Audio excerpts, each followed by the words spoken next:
오늘은 욥기 강의 욥기 12장 1절로 12절을 통해서 소발의 지적 교만을 비판하는 욥이라고 하는 주제로 오늘 말씀을 살펴보도록 하겠습니다. 욥기 12장의 부분은 1절로 12절, 13절로 25절 크게 두 부분인데 이것을 나누어서 먼저 12절까지 살펴보겠습니다. 영상으로 소개되는 서론을 함께 여러분 같이 보시면서 서론을 함께 읽겠습니다. 앞서 소발은 하나님은 인간의 이해를 초월하신다는 정통적 교리를 통해서 욥을 책망하며 회개를 촉구했다. 그러니까 너 인간 수준하고 하나는 달라 이런 분이니까 네가 잘못했으니까 그런 거지 하면서 욥의 회개를 촉구를 했어요. 회개를 죄를 지적하면서. 근데 이 소발 역시도 그에 근거하는 욥의 회개를 촉구하는 근거가 인과응보 원인이 있기 때문에 이런 결과가 벌어졌다는 거예요. 이런 잘못된 교난의 현상이 있는 것은 네가 잘못된 그 죄의 원인이 있기 때문이 아니냐라는 지적이었어요.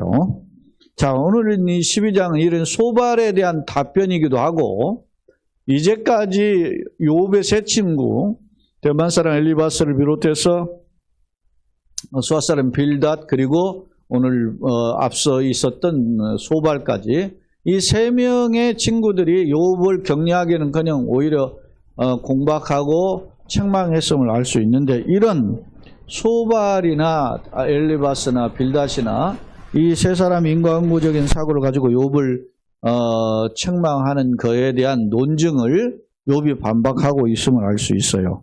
그 내용이 오늘 1절로 12절인데 그런 내용이 있고 또 이제 13절 25절에 보면 하나님의 지혜와 능력 그리고 절대주권을 욥도 알고 있다라는 점을 설명을 해요. 자, 이 중에 오늘 1절로 12절에 특히 그러면 욥을 향해서 이렇게 지적질을 하는 친구들 소발을 비롯한 이 세 사람을 욥이 어떤 표현을 하느냐 니들이 이렇게 잘난 체를 하는데 지적으로 교만하다 그런 말입니다. 그러면서 풍자적으로 조롱조의 어조로 비판을 하면서 악인의 형통하는 현 상황을 한탄하고 있어요.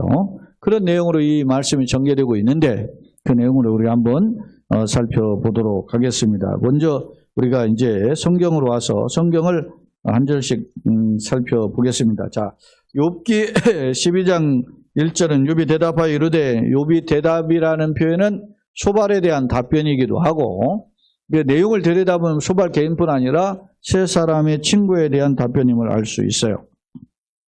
그러면서 2절에 너희만 참으로 여기 너희가 복수잖아요. 그래서 소발 너만이 해당하는 게 아니고 소발을 비롯해서 엘리바스나 빌닷까지 포함되고 있는 것을 알 수 있어요. 너희만 참으로 백성이로구나. 너희가 죽으면 지혜도 죽겠구나. 이게 일종의 조롱조죠. 너희만 참으로 똑똑한 채 하네. 너희만 말이지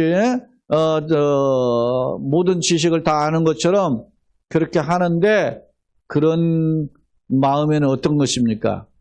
자신의 고난에 대한 조금의 이해도 하지 않고 오히려 이런 현상들만 보고 자기를 죄가 있기 때문에 이런 결과를 얻게 되었다라고 공박하는 친구들의 매정함 때문에 욥이 그 소위 말하면 그 서운한 감정이 다 드러나 있음을 엿볼 수 있어요. 그러면서 너희가 죽으면 지혜도 죽겠구나. 이는 자신들이 지혜가 독점하는 양 거만을 떠는 그 욥의 세 친구를 비난하는 조롱조가 담겨져 있음을 알 수 있어요. 그래서 욥의 비판에는 친구들이 자기가 마치 하나님처럼 지식을 다 아는 것처럼 그렇게 거들먹거린다 이렇게 욥은 지금 비아냥거리고 있는 것을 엿볼 수 있습니다. 그 다음에 나도 너희 같이 생각이 있어 너희만 못하지 아니하니 그 같은 일을 누가 알지 못하겠는데 나도 너네들 정도의 그런 생각이 있다. 이 생각이라고 하는 제가 이 단어를 살펴보니까 심장, 레바브라고 하는 히브리어가 심장을 가리키더라고요. 나도 그런 마음 한다. 그러니까 단순한 그런 어떤 생각이 단순한 그런 생각하는 정도가 아니고 사고하고 행동하는 그런 의지를 다 포함하는 그런 포괄적인 단어의 이 생각이라는 단어가 그러니까 나도 너네들처럼 깊이 상상하고 생각하고 그 가운데서 그렇게 행할 줄 아는 그런 나의 마음이 있다. 그렇게 이야기합니다. 너희만 그렇게 잘난 체 하지 말아라. 그런 어떤 불만의 마음과 그리고 그들이 잘난 체 하는 지적 교만에 대한 비난의 어투가 있으면 알 수 있어요. 4절 하나님께 불러 아뢰어 들으심을 입은 내가 이웃에게 웃음거리가 되었으니. 여기에 보면 욥의 자기 정체성이, 욥은 지금 가장 가까운 친구들로부터 지금 비판당하고 있잖아요. 조롱거리가 됐잖아요. 너 회개하라고 막 네가 잘못했으니까 이러지, 이런 그런 책망들을 계속되었으니까 들으니까 자기 스스로도 무욕감이 있죠. 근데 욥이 정말 잘못해서 이런 고난을 당한다고 욥은 지금 생각하지 않잖아요. 욥은 내가 이웃에게 지금 웃음거리가 되었다. 모욕을 당하는 거 친구들에게. 그렇게 되었는데 그 다음에 덧붙인 표현이 있어요. 4절에 의롭고 온전한 자가 조롱거리가 되었다. 의롭고, 자기가 그렇게 죄를 짓지 않고 선하게 살아왔던 것에 대한 자기 변증임을 엿볼 수 있습니다. 그런데 그렇게 살았음에도 불구하고 내가 마치 이렇게 고난을 당하니까 내가 죄인인 것처럼 너희들 조롱받고 있구나, 이런 한탄의 표현이 담겨져 있음을 엿볼 수 있습니다. 그 다음 5절은 평안한 자의 마음은 재앙을 멸시하나 재앙에 실족하는 자를 기다리는구나. 그렇죠. 평안한 자는 오히려 참, 이게 어찌 보면 난해군데, 저 에즈라라고 하는 학자는 편안한 자의 생각은 재난에 대해 경멸한다, 이렇게 격언으로 인용한 것으로 해석을 해요. 근데 앞부분은 그래요. 평안한 자는 재앙을 멸시하죠. 평안한 사람은 어떤 사람입니까?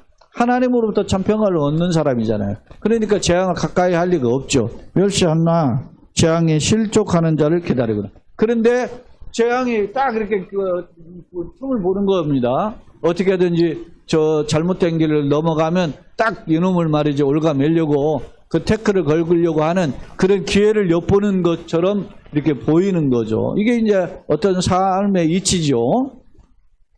그러면서 그 동시에 이제 6절도 난해군데, 이거 문자적으로 그냥 한번 접근해 볼게요.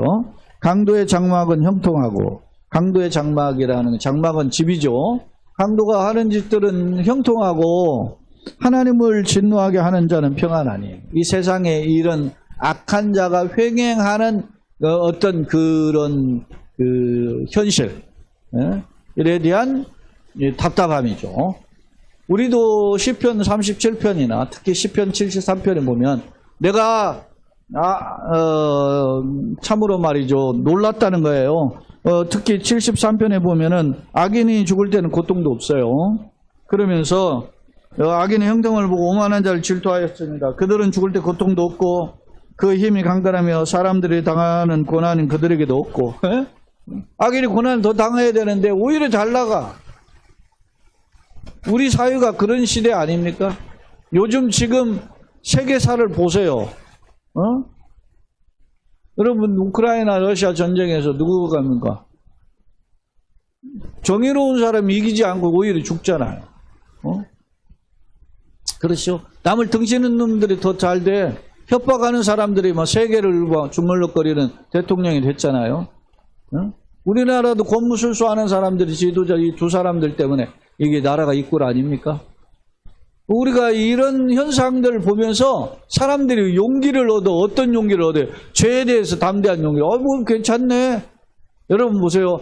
잘못하면 막 벌이 하늘에서 번개가 치고 말이죠. 천둥이 치고 그렇게 해서 그 사람이 징벌을 받고, 잘못되면 그러면 누가 그렇게 하겠어요? 우리 사회에 무전 유죄, 유전 무죄라는 말이 통할 수가 없잖아요. 만약에 그런다면. 권선징악에 대한 것이 분명하다면. 그런데 그런 것이 분명히 원리이고 이치임에도 불구하고 우리가 사회적 현상들을 보면 악이 판을 치고 강도가 말이죠, 잘 먹고 잘 살고 그러잖아요. 여러분 지난번에도 국회의원 중에서 말이죠, 선거법 위반해서 국회의원 다 임기 마쳤는데 저 의원에게는 말이지 뭡니까, 국회의원 상실 형이 떨어졌잖아요. 국회의원 다 끝났는데 4년. 재판을 빨리 해야지. 법원이 뭐 하는 거야? 그런 불만이 들어갈 정도로 4년 동안 다 해서 말이죠. 권리 다 누리고 연금 다 받고 서민들은 1년에 말이지 몇 천만 원 벌지도 못하는데 국회의원들은 뭐 1년에 막 억대가 넘게 벌고 막 몇 명씩 보좌관 거느리고 말이지. 모든 혜택 다 누리고. 그런 사람들에게 법이 좀 준엄해야 될 거 아닙니까? 그런 부조리한 현실들이 보이는 거예요. 우리 사회에도 보이지만 요부의 시대에도 있었다는 거예요. 그런 걸 볼 수 있어요. 강도의 장막은 형통하고 하나님을 진노하게 하는 자 오히려 변하지. 하나님 그 손에 후해 주시면. 그런데 그 결과물이 모두 다 하나님, 생사복 주인이 하나님이니까 그거로부터 비롯됐다고 욥은 지금 한탄하는 그런 뉘앙스가 담겨져 있죠. 7절. 이제 또 단락이 바뀌어서 이제 모든 짐승에게 물어보라. 그것들이 네게 가르치리라. 공중의 새에게 물어보라. 그것들이 또한 네게 말하리라. 여러분 보세요. 모든 짐승들 공중의 새는 어떻게 해요? 피조물 중에서도 천한 것이죠.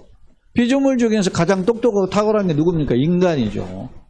그런데 왜 이런 피조물 내에 그 별 볼 일 없는 짐승에게 물어보라 그럽니까? 그 짐승들이 그것들이 너에게 가르친다. 그 또 공중의 새. 여러분 우리도 흔히 속담에 그런 말을 했는데 머리가 좀 잘 회전이 안 되면 이 새대가리 뭐 이런 표현으로 비아냥거리잖아요. 그러니까 이 고대 근동에도 새들이 제일 어리석은 무리에 해당하는 거예요. 지금 짐승들 이게. 근데 그들이 너를 가르치리라. 공중의 새가 그가 또한 내게 말하리라. 이런 표현을 하는 것은 욥이 친구들의 지식이 땅의 짐승들보다 사실 별 볼 일 없다. 이렇게 비아냥거리는 투임을 알 수 있어요. 너네들 나한테 잘난 체하고 하나님이 뭐 유리하고 뭐 이렇게 이야기하면서 너가 잘못했고 네가 죄를 졌기 때문에 이런 것이 있다고 하고 나한테 자꾸 공격질하고 나를 책망하고 회개를 촉구하고 그러는데 내가 보기에는 들짐승이나 새들이 너네들한테 가르칠 만하다. 이렇게 논박하고 비아냥거리는 논조가 이 욥의 어투에 담겨져 있으면 알 수 있어요. 8절 땅에게 말하라. 네게 가르치리라. 바다의 고기도 네게 설명하리라. 너네들 똑똑하고 잘난 체하고 지식이 충만한 줄 아는데 지적으로 내가 보기에는 야 땅도 다라 물고기들도 너보다 다 뭐 이런 식의 표현으로 욥이 지금 그들을 비판하고 있습니다. 왜 그랬을까요? 자기를 향하여서 정확한 어떤 맥을 짚지도 않은데 이게 무슨 병입니다. 안 걸렸습니다.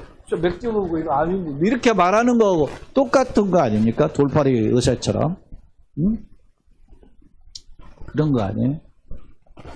우리가 상대방의 뭐 무슨 문제에 대해서 그냥 한번 그냥 단도직입적으로 당신 뭐 때문에 그래 이렇게 지적질 할 수 있나요? 그거 쉽지 않죠. 설령 그렇더라도 조심해야 되는데 욥의 새 친구들은 욥의 가장 가까운 친구이면서도 욥을 이렇게 공격하는 멘트가 있었음을 엿볼 수 있어요. 자, 8절 계속 봅니다. 9절 이것들 중에 어느 것이 여호와의 손이 이를 행하시는 줄을 알지 못하랴 이렇게 표현하고 있어요. 그러니까 피조물들이 자신의 존재의 실체와 하나님의 신성을 잘 알고 있듯이 물론 모든 동물들이 뭐 인간보다 훌륭하지는 할 수는 없죠. 인간이 더욱 탁월하죠. 그러나 때론 동물로부터 깨닫기도 한다는 거예요. 대표적인 사례가 누굽니까?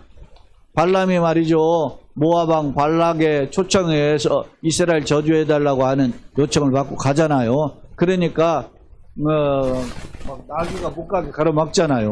그럼 나귀를 때리니까 나귀가 뭐 입을 열어서 말을 언제 내가 당신한테 어긴 적이 있냐 그러면서 나귀가 당신이 잘못된 길로 가니까 이러는 거 아니냐 책망을 해. 나귀로부터 책망을 해.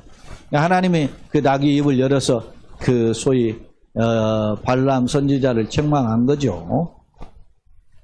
그러니까 이건 어떤 면에서 보면 그런 하나는 비상한 방법이지만 동물은 만물의 영장인 사람이 동물 중에 지도자 아니겠습니까? 근데 때로는 이렇게 동물만 또 못해, 짐승만 또 못한 그런 인간의 우준함이 있을 수 있음을 경고하고 있어요.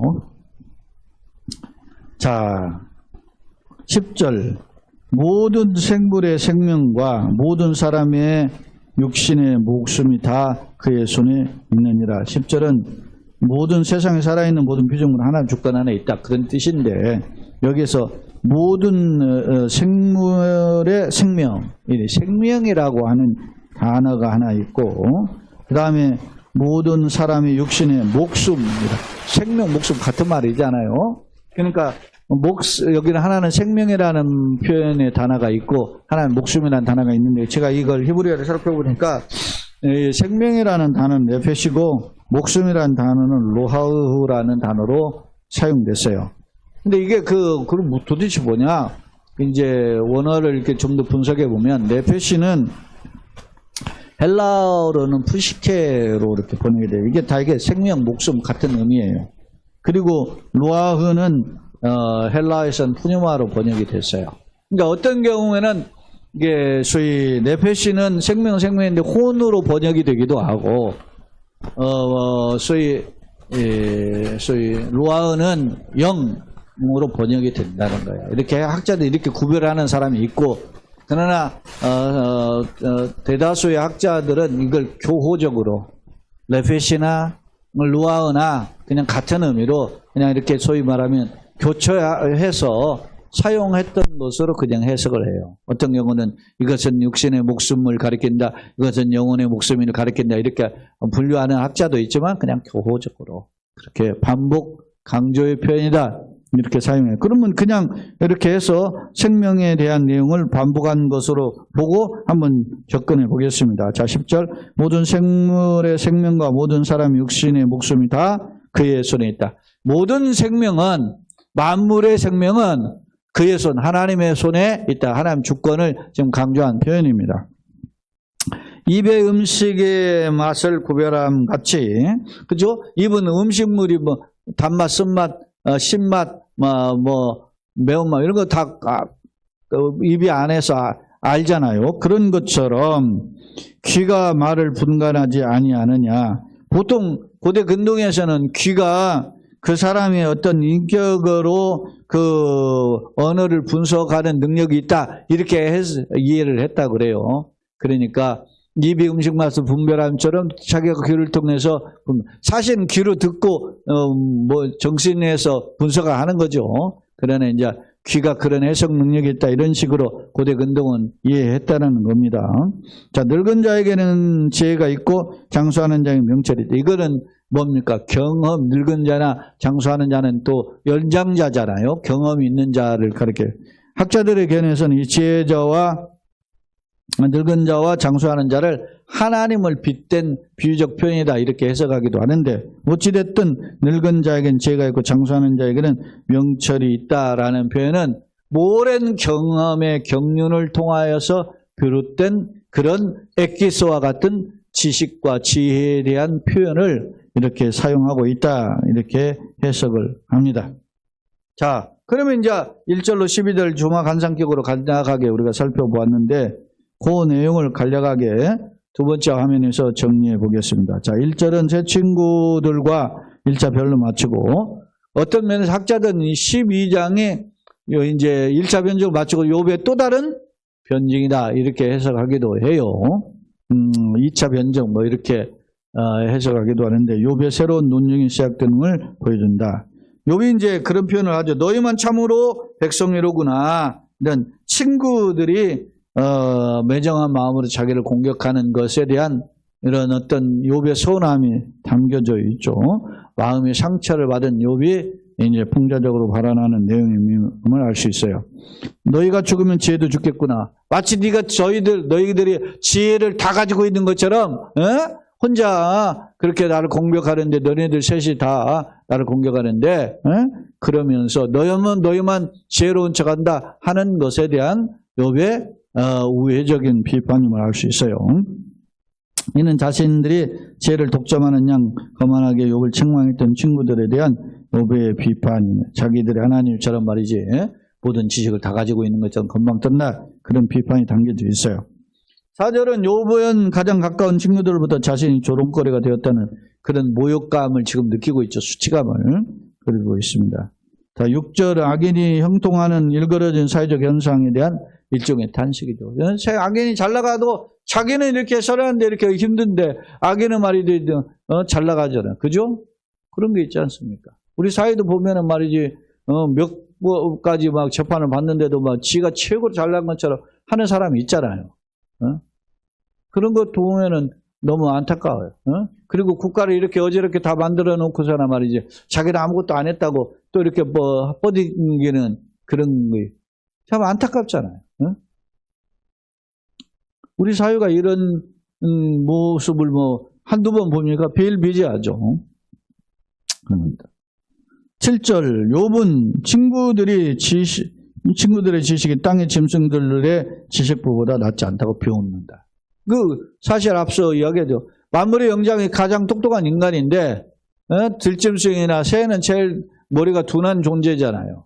그런데 사실 욥은 비아냥거려요. 야, 새들이 네 머리보다 나아. 이런 식으로 욥이 그 친구들을 향하여서 비판하는 내용을 엿볼 수 있어요. 물론 동물들과 피조세계의 지각은 인간보다 훨씬 못한 수준이지만 그 당연하죠. 그러나 때는 동물들로부터 인간이 배우기도 한다. 왜 대표적인 예가 발람을 책망하는 그 발람이 타고 간 나귀와의 대화에서 우리가 엿볼 수 있잖아요. 네. 그렇게 발람이 누굽니까? 선지자 아닙니까? 하나님 말 메신저로서. 그런데 누구요? 돈에 눈이 멀어가지고 모압 왕의 그 요청에서 돈에 눈이 멀어가지고 그 저주하러 이스라엘 저주하러 가니까 하나님이 나귀 입을 통해서 책망하는 것입니다. 자, 생물의 생명이라고 할 때 이 생명의 단어가 네페시 이브리어인데 이걸 헬라어로 번역한 부시케예요.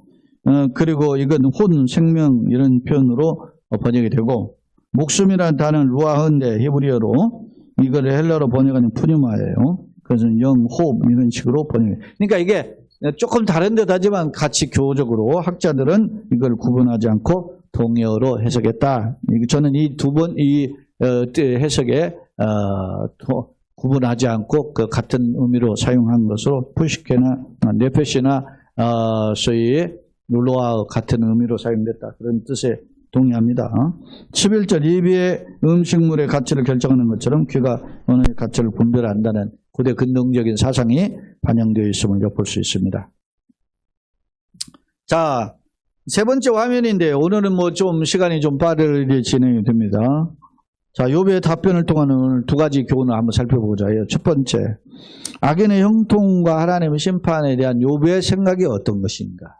욥은 지금 자기의 논조 속에서 표현하고 있어요. 악인들이 이렇게 판을 치고 있는 사유가 있다. 그러면 하나님은 어떻게 세상을 심판하실 것인가에 대한 욥의 생각이 있을 수 있어요. 그럼 들여다보면 자, 악인이 의인을 핍박하며 형통하는 현상은 종종 목격할 수 있어요. 그죠? 우리 사회도 있고 옛날에도 있고 그랬음을 우리는 엿볼 수 있어요. 뭡니까? 소돔 고모라 성에 보면은 천사가 찾아왔는데 말이죠. 소위 남창과 같이 여기서 내놓으라 그러잖아요. 우리가 상관한다. 이게 말이죠. 남성 섹스 한다 그런 것이죠. 그러니까 지금도 동성애가 악한데 라고 하는 것인데 그 당시는 얼마나 했겠습니까? 악하죠.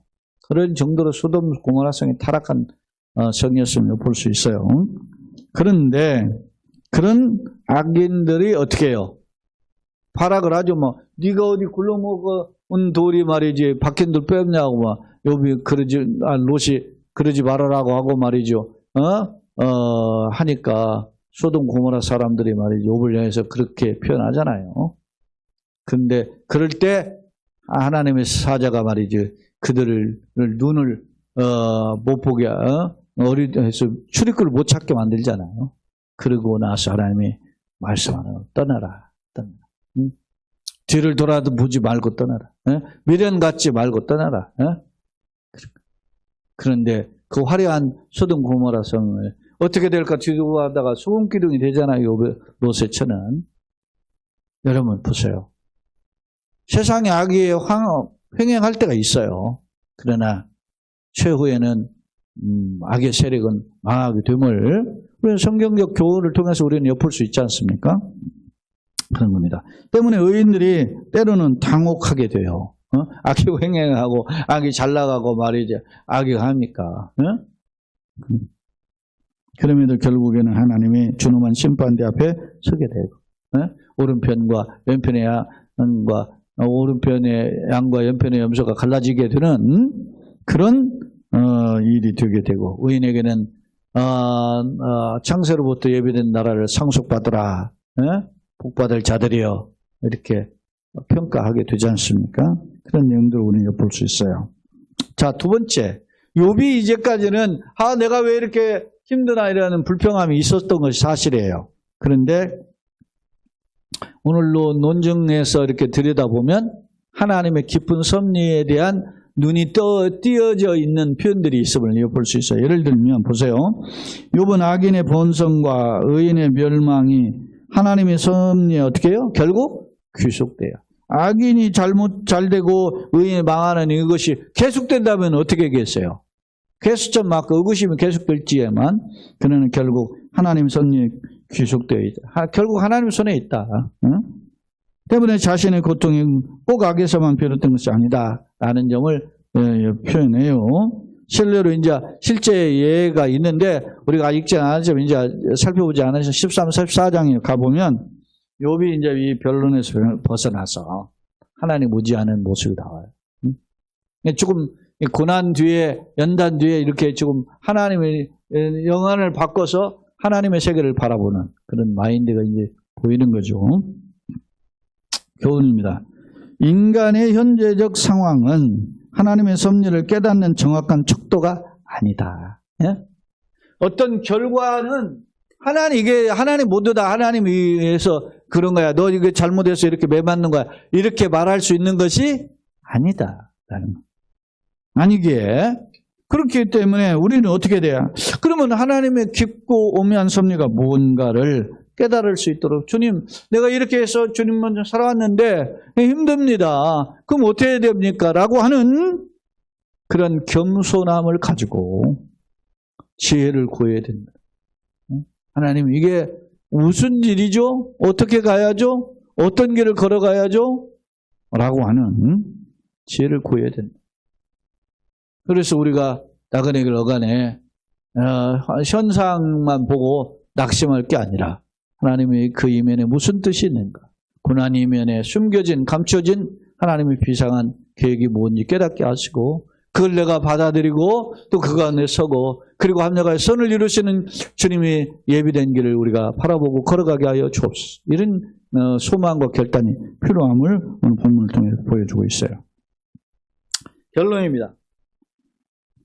자, 지금까지 욥은 세 친구, 다시 말하면 엘리바스, 빌다, 소바레와 이제 첫 번째 논쟁을 지금 계속하고 이제 마치는 장면을 우리가 살펴볼 수 있어요.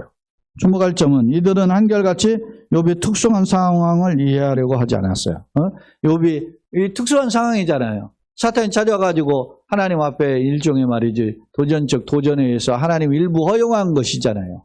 그 결과 이 욥이 당하는 고난인데 이 사람들이 알 턱이 없죠. 그들은 생각은 어떻게 경험과 자기가 가지고 있는 그 단편적 어떤 지식, 그 인과응보적인 사상에 근거해서 이게 잘못이 있었으니까 이런 결과가 있었다라고 하는 것으로 욥을 몰아갔어요. 오히려 경험과 자기네 인과응보 사상 근거에 욥의 역경과 고난은 죄의 결과라는 점이 있고 이를 책망하면서 회개를 촉구했음을 알 수 있었어요. 오늘 본장은 이 소발에 대한 답변이 세 친구에 대한 욥의 결론적 답변인데 내용을 보면 이 욥이 이제 조금 한꺼풀 성숙한 그릇으로 이제 13, 14장에 가보면 그런 논증으로 바뀌어감을 엿볼 수 있어요.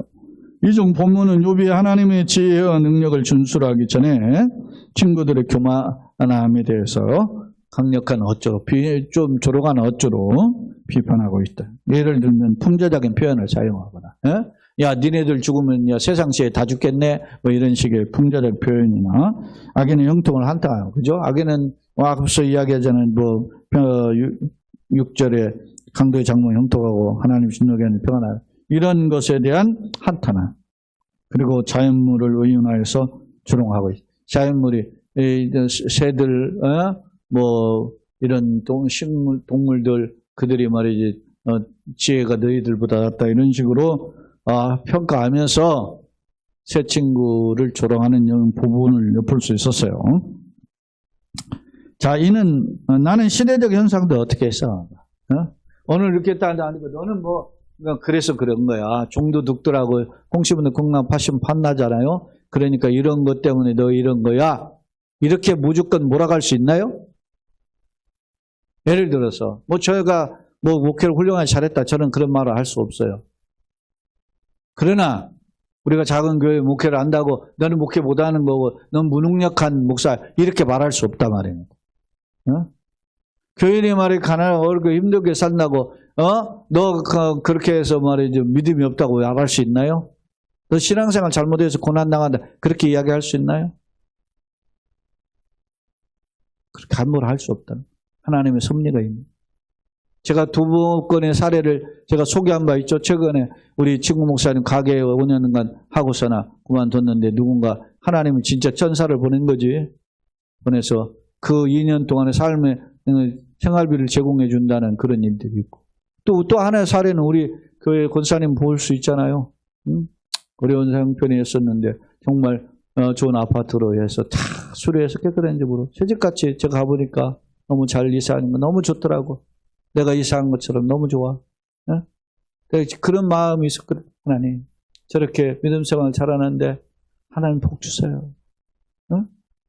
하나님 좀 간증되게 해서 내가 그런 기도를 하고 목사가 근데 응답된 거잖아. 얼마나 감사해. 혹시 교인들이 있는데 너 특정 교인만 목사가 또 들춰내고 칭찬하는 것 같아서 조심스러워서 내가 말 안 하는 거지. 네? 하나님 저런 사람 복을 받아야 되는데. 그런 마음으로 우리 부부도 이야기하고 내가 그렇게 기도하고 그랬거든. 사랑해요, 여러분. 하나님 살아계세요. 현상만 보고 그냥 평가하지 마시고 앞서가지 동행하시기 끝까지 이끌어주신 하나님 손길이 우리와 우리 속한 가정, 우리 자녀들 삶의 태전, 특히 우리의 영육의 건강 세우신 교회를 주님이 심히 간섭하시는 은혜가 있기를 예수님의 이름으로 거듭 축원합니다. 아멘.